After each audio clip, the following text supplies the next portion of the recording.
Ne festuam festën e Krishtlindjes me gëzim të madh dhe folëm për lindjen e dritës dhe shumë gjëra të tjera që përfaqëson Krishtlindja.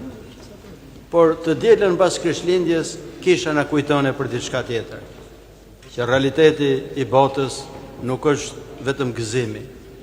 Drita lindi dhe erdhi, po errësira nuk e pranoi. Shkoi tek të vetët dhe të vetët nuk e pritën, shkruan Shën Joan Gjellori.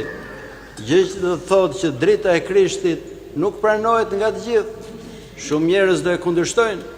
Dhe Herodi jo vetëm që u zëmrua dhe u errësua shpirti i tij, po desh të vriste edhe vetë foshnjën që kishte lindur dhe vrau 14.000 foshnja të tjera, sepse kur magët nuk u kthyen përsëri në Jerusalem, siç me dinakëri Herodi kishte thënë që kur ta zbuloni yllin dhe të foshnjën, hajdeni të lajmëroni dhe mua që ta adhuroj dhe unë. Siç ndodh gjithmonë, tiranët përdorin gjithmonë dinakërina dhe gënjeshtra.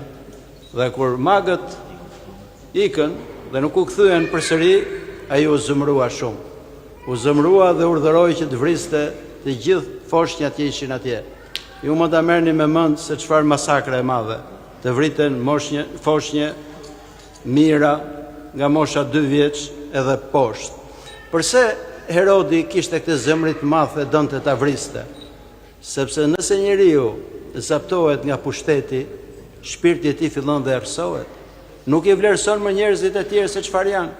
Të gjithë i shikon jo si persona, po i shikon vetëm si instrumenta për madhështinë e tij. Dhe nuk mund të durojnë dot që dikush mund të vinte dhe mund ta zbriste atë nga froni. Prandaj dhe urdhëroi vrasjet e gjithë tyre. Edhe shikojini pak me kujdes se si Ungjillori e përshkruan këtë gjë. Nuk përmend ekzekutuesit, se patyshim nuk shkoi Herodi vetë duke i vrarë ato me shpatë, po thotë që Herodi urdhëroi dhe i vrau këto foshnje. E ky është një mësim për gjithë secilin nga ne.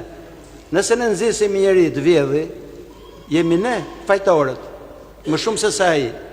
Nëse nxisim njëri që të shpifi, përsëri jemi ne fajtorët. Nëse ne nxisim njerëz për shkak të gënjejnë, jemi ne fajtorët. Prandaj dhe do shumë kujdes në fjalët që flasim, sepse ne mund të nxisim të tjerët, ata mund ta bëjnë, ta ekzekutojnë atë gjë, po fajtorët kryesorë mund të jemi ne. Shpesh edhe pa dashje njerëzit nxisin të tjerë me thashë theme, dëgjojnë një fjalë, e transmetoj tek tjerët, tjerët tek tjerët dhe përhapet helmi kudo, duke shkatëruar. Është faji i madh kur ne nxisim mëkatet e të tjerëve, sepse do kemi një përgjegjësi përpara Perëndis. Po pse errësira nuk e pranon dritën? Sepse çdo gjë që është në errësirë do që qëndrojë e fshehur. Njeri kur bën vepra të turpshme, vjedh, gënjen e gjithçka tjetër, nuk do që të dalin në dritë, sepse drita tregon gjithçka dhe shihet gjithçka, do në errësirë. Prandaj dhe nuk e duan dritën. Një thënie shumë e vjetër që atribuohet Platonit, po ndonse në të gjithë librat e Platonit nuk gjendet kjo shprehje, ndoshta mund të jetë transmetuar gojarisht, thot këtë fjalë. Është e kuptueshme dhe e falshme që fëmijët kanë frikë nga errësira, por tragjedia e vërtetë është kur të rriturit kanë frikë nga drita. Kur njerëzit e rritur kanë frikë nga drita e Krishtit, sepse mendojnë që jeta e tyre do fillojë të ndryshojë e nuk e duan atë ndryshim, sepse drita që buron nga Krishti do zbulojë gjithçka që kanë në zemrën e tyre dhe njerëzit nuk e duan këtë gjë. E kjo është diçka shumë e rëndësishme në jetën shpirtërore. Nëse ne nuk e pranojmë dritën, ne jemi vetë që dënojmë veten tonë. E do bëjmë jetë në errësirë, gjithmonë me mërira, me inate, me zelira kundër të tjerëve. E kjo jetë është një jetë e mjerueshme, sepse një jetë që nuk ka dritë, nuk ka as gëzim. E një jetë që s'ka gëzim është një jetë e gjymtuar. Prandaj dhe kisha na kujtone për këtë realitet, që drita e Krishtit nuk do thotë se do duart trokitet nga të gjithë. Edhe ne nëse do jetojmë sipas mësimeve të Krishtit, nuk do na duan shumë njerëz rrotull. Shën Pavli shkruan këtë fjalë dhe thotë: nëse dikush do jetojë në mënyrë të devotshme në Krishtin Jezu, do persekutohet. Nuk thotë që mund të persekutohet, po me siguri që do persekutohet. Siraku në librin e tij, në urtësinë e Sirakut, nga shkrimi i shenjtë në Dhjetën e Vjetër, thot këto fjalë: Biri im, nëse dëshiron të afrohesh Perëndis, për të shërbyer Perëndis, përgatitë shpirtin tënd për ngasje të mëdha, sepse rrotull nuk do e pranojnë të gjithë atë. Kjo është arsyeja pse shpifen të drejtët, e pse shumë shenjtorë janë shpifur aq shumë, janë përsekutuar dhe janë vrarë, sepse errësira nuk e do dritën. Dhe kur dëgjojmë këto fjalë, ne ndoshta bjem dakord me këtë. Po duhet ta shikojmë këtë edhe në jetën tonë të përditshme. E duam në realisht dritën? Duam në që shpirti jonë të ndriçohet nga drita e Krishtit? Apo thjesht e themi vetëm me buzë? Një besim që thohet vetëm me buzë, ose vetëm thjesht në kuptimin intelektual, nuk shëron. Ja të marrim një shembull. Mund të jenë dy të smur dhe ka nevojë për antibiotik. Njëri e injekton antibiotikun dhe shërohet, tjetri nuk e injekton e nuk shërohet. Ndoshta të dy besojnë në fuqinë e antibiotikut, por nuk mjafton vetëm thjesht besimi. Besimi pa vepra, shkruan Shën Jakovi, është i vdekur. Një besim i vërtet është një besim që ka veprat. Prandaj edhe nëse ne duam dritën, duhet ta pastrojmë zemrën tonë dal nga dal. E le ta lëm që të vi në shpirtin tonë drita e Krishtit. Shpeshherë njerëzit ndoshta përpiqen shumë të heqin ca errësira nga shpirti i tyre, por nuk mund ta bëjnë dot vetëm atë gjë. Dhe Shën Porfiri thot një fjalë shumë të bukur dhe të urtë, në mënyrë shumë thjeshtë. Mos u përpiqni të largoni nga zemra juaj errësirën, po vetëm hapni një dritare të vogël, e lejeni dritën e Krishtit hy atje. Dhe kur drita e Krishtit hy në zemrën tuaj, errësira do largohet vetvetiu.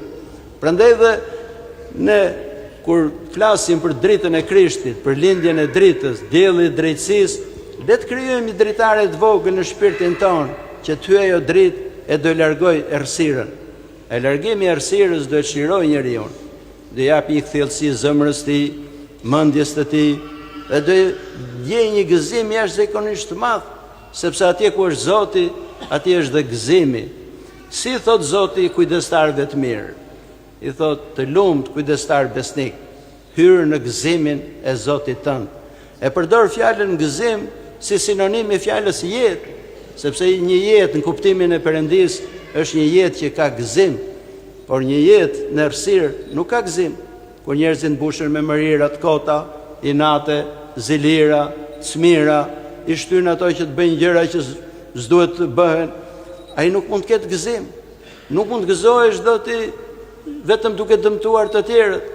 Në Filokalin, një nga librat, një përmbledhje librash të jetës shpirtërore të Kishës Ortodokse, shumë e njohur në gjithë botën, thonë këto fjalë: luma i njeri që gëzohet me gëzimin e tjetrit. Sepse një njeri që gëzohet me gëzimin e tjetrit është i ndriçuar nga brenda. Pa gëzohemi ne me gëzimin e tjetrit? A gëzohemi ne kur dëgjojmë që flitet mirë për një tjetër? Në përgjithësi nuk ndodh. Kur lavdëron një njeri, shumë fytyra tjera rrotull nxihen, sepse i kap zilia.